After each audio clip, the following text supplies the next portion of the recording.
हाँ तो देखिए गॉस का प्रमेय जो चैप्टर 2 था वो हम लोग पढ़ लिए हैं। तो आज हम लोग गॉस के प्रमेय पर बेस्ड ऑब्जेक्टिव क्वेश्चन करेंगे, ठीक है। तो दो क्वेश्चन आपके सामने है। पहला है R1 व R2 त्रिज्याओं के दो चालक गोलों के पृष्ठों पर आवेश का पृष्ठ घनत्व क्या है, बराबर है, तो पृष्ठों पर वैद्युत क्षेत्र की तीव्रताओं का अनुपात होगा। ऑप्शन है R1 square upon R2 square, R2 square upon R1 square, सी है R1 बटे R2 और डी है 1:1 एक संबंधी। ठीक है, कैसे लगाएंगे इसको, तो ध्यान दें कि जैसे मान लीजिए दो चालक गोले हैं, अब उसमें मान लीजिए एक छोटा बड़ा कुछ भी बना दो। मान लीजिए इसकी त्रिज्या क्या है R1 है और इसकी त्रिज्या क्या है R2, ठीक है। तो हम लोग पढ़े हैं कि किसी गोलीय चालक के पृष्ठ पर वैद्युत क्षेत्र की तीव्रता E बराबर क्या होती है। तो यहाँ अगर मान लो पहला गोला है दूसरा, तो E1 बराबर क्या होगा 1/4 pi epsilon not Q upon R1 square. तो सपोज करो इस पे आवेश आपका क्या है Q1, तो Q1 अपान R1, इस पे आवेश Q2 है, तो इसके लिए E2 बराबर क्या होगा 1/4 pi epsilon not Q2 upon R2 square. होगा नहीं होगा। तो यहाँ से ये पूछ रहे हैं कि दोनों के तीव्रताओं का अनुपात क्या होगा। तो अगर आप तीव्रताओं का अनुपात निकालना है, साथ ही दिया है कि पृष्ठों पर आवेश का पृष्ठ घनत्व क्या है, बराबर है, तो इस पे आवेश का पृष्ठ घनत्व क्या होगा सिग्मा 1 बराबर क्या होता है Q अपान A, तो Q1 अपान 4 पाई R1 स्क्वायर होगा। बोलिए। और इस पे आवेश का पृष्ठ घनत्व sigma 2 equal to Q2 upon 4 pi R2 square, right. कोई दिक्कत। अच्छा, ये वैल्यू अगर इसमें पुट करें तो हमको मिल जाएगा कि E1 इक्वल टू क्या मिलेगा, देखो यहाँ से Q1 अपान 4 पाई R1 स्क्वायर है कि नहीं है, तो सिग्मा 1 अपान एप्सिलॉन नॉट और E2 इक्वल टू भी होएगा sigma 2 upon epsilon. But question में दिया है कि सिग्मा 1 और सिग्मा 2 क्या है, बराबर है, तो परंतु सिग्मा 1 इक्वल टू क्या है सिग्मा 2। इस केस में सिग्मा 1 की जगह हम सिग्मा 2 या सिग्मा 2 की जगह सिग्मा 1 रख सकते हैं। तो अगर ये कांस्टेंट हो जाएगा तो मान लो ये सिग्मा हो गया भाई, सिग्मा 1 बराबर सिग्मा 2 दिया है, तो मान लो सिग्मा है, तो इसके जगह भी सिग्मा, इसके जगह भी सिग्मा, तब हमको क्या मिल जाएगा E1 अपान E2, तो sigma upon epsilon not upon sigma upon epsilon not, that will be 1/1। इसलिए E1 संबंधी E2 बराबर क्या हो जाएगा 1 संबंधी। ठीक बात है। So option D is the right. ये बहुत ही अच्छा और इम्पॉर्टेंट क्वेश्चन है, समझ में आ गई बात। दूसरा क्वेश्चन देखिए, किसी बिंदु पर वैद्युत क्षेत्र की तीव्रता निम्न में से किसमें R पर 0 के अनुपाती होगी। R पर 0 का मतलब क्या हो गया कि ये जो दिया गया है इसमें से किसकी वैद्युत क्षेत्र की तीव्रता दूरी पर डिपेंड नहीं करती। ठीक बात है। तो दूसरे क्वेश्चन के लिए हम समझेंगे कि अगर बिंदु आवेश के कारण आप वैद्युत क्षेत्र की तीव्रता देखो, तो बिंदु आवेश के कारण क्या होता है 1/4 पाई एप्सिलॉन नॉट Q अपान क्या होता है R स्क्वायर, यानी ये दूरी पे डिपेंड करती है। दूसरा आपका दिया वैद्युत विध्रुव, तो वैद्युत विध्रुव में आप पढ़े हो चाहे अक्षीय स्थित हो चाहे निरक्षीय स्थित, तो जो दूरी होता है उसके क्यूब के व्युत्क्रमानुपाती होती है, तो E व्युत्क्रमानुपाती होता है R। अरे भाई अक्षीय स्थिति में 2p अपान R क्यों आता है, सॉरी हाँ ठीक तो है। और निरक्षी में आता है क्या, P अपान आता है ना। अच्छा, तीसरा है आवेश की अनंत समतल चादर। तो आवेश की अनंत समतल चादर के लिए हम लोग वैद्युत क्षेत्र की तीव्रता E इक्वल टू क्या निकाल लेते हैं, sigma upon 2 epsilon not, right. और चौथा है रेखीय आवेशित तार। तो रेखीय आवेशित तार के कारण वैद्युत क्षेत्र की तीव्रता E equal to 1 upon 4 pi epsilon not 2 lambda अपान क्या होती है, R होती है। होता है कि नहीं होता। तो अब देखिए इसमें भी तीनों में R है, यानी ये तीनों दूरी पे डिपेंड करते हैं, बट ये जो समतल चादर के कारण वैद्युत क्षेत्र की तीव्रता है वो दूरी पे डिपेंड नहीं करती, इसलिए राइट ऑप्शन हमारा कौन सा होगा, सी। यानी आवेश की अनंत समतल चादर के कारण वैद्युत क्षेत्र की तीव्रता R पर 0 के क्या होगी, अनुपात। यानी R पर 0 का मतलब दूरी पे डिपेंड नहीं करेगी, ठीक बात है। अगला क्वेश्चन है तीसरा, एक बंद पृष्ठ के भीतर N वैद्युत द्विध्रुव स्थित है, बंद पृष्ठ से निर्गत विद्युत फ्लक्स होगा। ऑप्शन ये दिए हुए हैं, यानी अपान epsilon not 2E upon epsilon not 2 NI upon epsilon not 0। ठीक है, ये भी एक बढ़िया क्वेश्चन है, ध्यान से समझें कि कोई भी बंद पृष्ठ है, सपोज करो मान लो हम वृत्ताकार बंद पृष्ठ ले लिए, इसके अंदर द्विध्रुव है। तो द्विध्रुव अब क्या होते हैं, जिसमें समान और विपरीत आवेश एक दूसरे से क्या होते हैं, अल्प दूरी पर स्थित है। तो बहुत सारे द्विध्रुव लिए हैं, कितने लिए हैं इसने, N, बहुत सारे द्विध्रुव हैं, N है, ठीक, N विद्युत द्विध्रुव। तो कह रहा है कि इसके पृष्ठ से निर्गत वैद्युत फ्लक्स कितना होगा। तो आप जाने वैद्युत फ्लक्स क्या होता है, किसी काल्पनिक पृष्ठ से गुजरने वाली वैद्युत बल रेखाओं की क्या होती है, संख्या होती है, और वो संख्या है 2 है 4 है 10 है, इस तरह से, ठीक है। तो प्लस अब देखो समान आवेश है, तो समान आवेश से बाहर जितना गुजरेगा माइनस आवेश के कारण उतना ही अंदर क्या कर रहा है, प्रवेश कर रहा है। तो अगर हम टोटल निकालेंगे तो क्या होगा, औसत इसका 0 आएगा, क्या आएगा, 0। समझ में आ रही बात।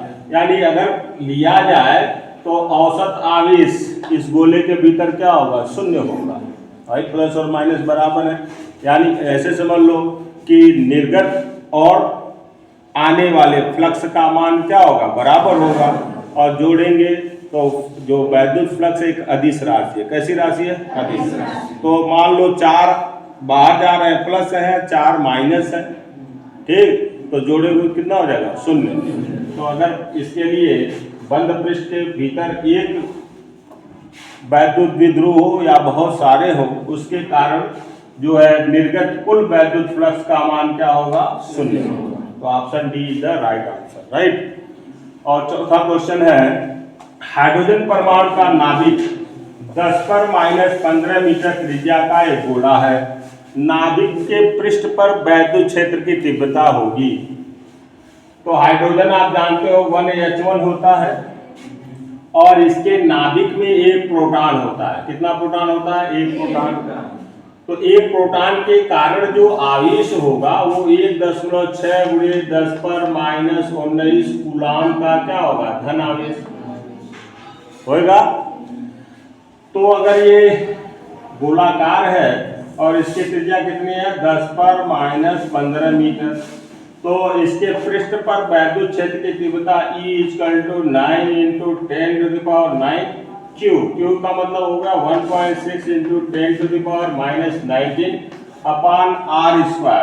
तो 10 पर -15 का होल स्क्वायर कितना हो जाएगा, 10 पर -30, ठीक है। 16 का पहाड़ा आता है, 16 का टेबल, 16 नमा 144, 10 लगाएंगे 14.4 हो गया। अब देखिए ये 30 ऊपर जाएगा तो प्लस हो जाएगा, ठीक। और ये 30 और 9 39 में से 19 घटाओगे कितना आ जाएगा जी, 20। तो ये न्यूटन प्रति कूलाम ऑप्शन है कि नहीं है, कौन सा ऑप्शन है, तो option D is the right answer. ठीक बात है। 6। देखो अब ये क्वेश्चन आ गया कि दो प्लेटें जिनमें प्रत्येक का क्षेत्रफल ए है, अल्प दूरी डी पर एक दूसरे के समांतर रखी है, उन पर क्रमशः प्लस क्यू तथा माइनस क्यू का आवेश है। प्लेटों के बीच के स्थान पर वैद्युत क्षेत्र के तीव्रता का मान होगा। राइट। तो आपको पढ़ाया गया है कि मान लीजिए दो प्लेटें हैं। राइट। एक पे आवेश क्या है? प्लस क्यू है,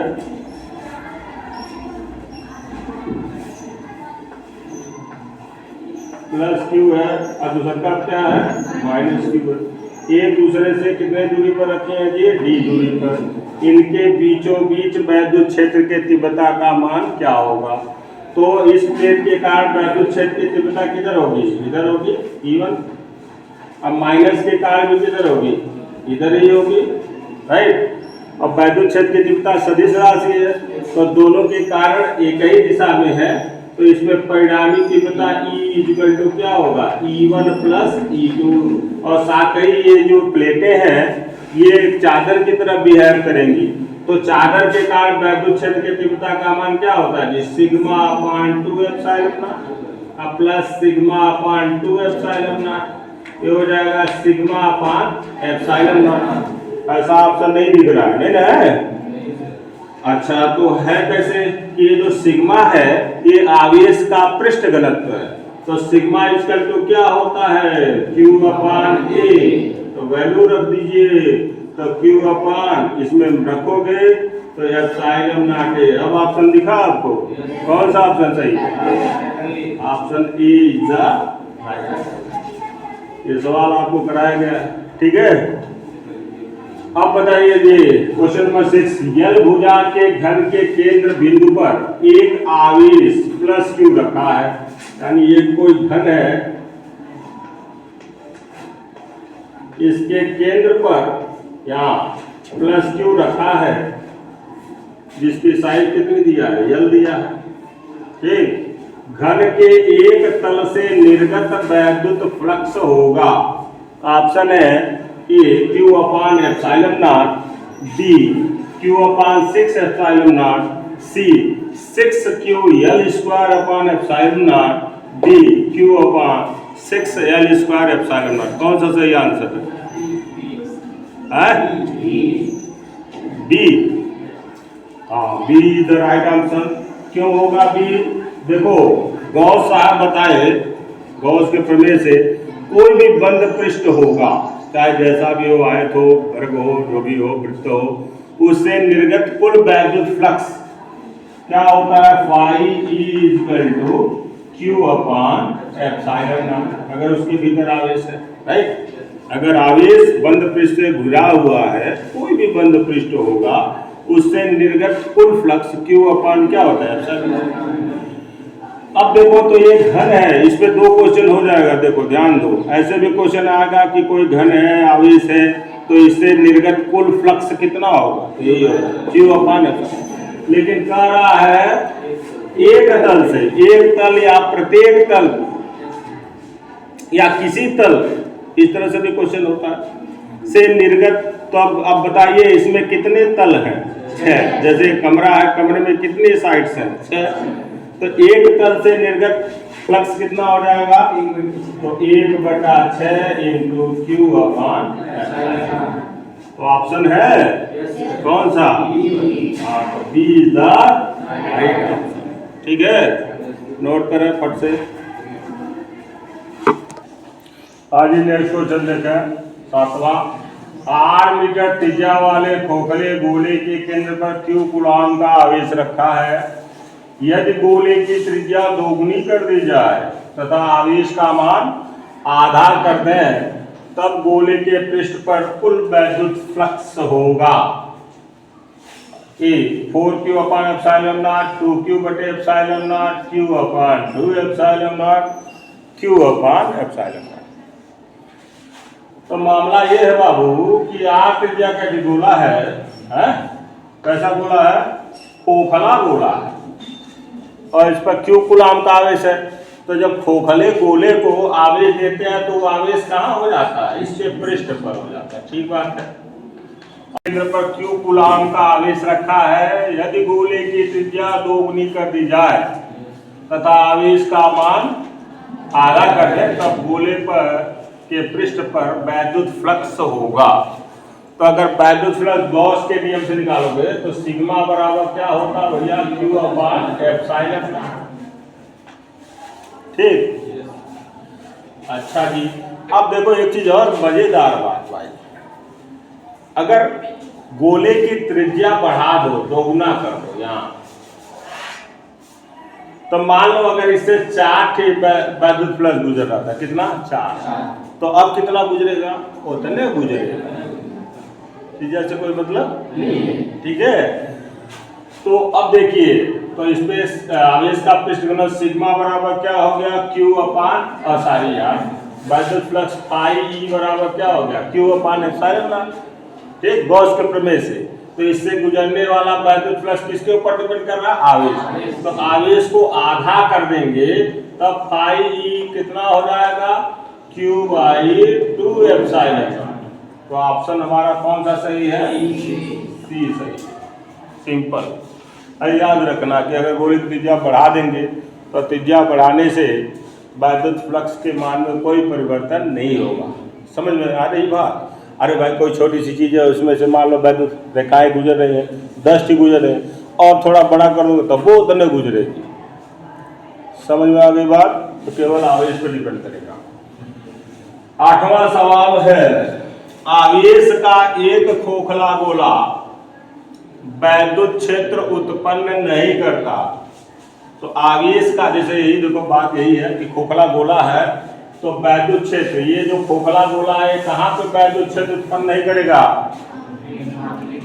इसके अंदर, गोले के अंदर कहीं भी वैद्युत क्षेत्र उत्पन्न नहीं करेगा। क्यों, आवेश शून्य है तो वैद्युत फ्लक्स क्या होगा, शून्य, इसलिए वैद्युत क्षेत्र की तीव्रता भी क्या होगी, शून्य होगी। ठीक है, तो आवेश शून्य होने के कारण वैद्युत फ्लक्स शून्य होगा, जिससे वैद्युत क्षेत्र की तीव्रता भी क्या हो जाएगी, शून्य होगी।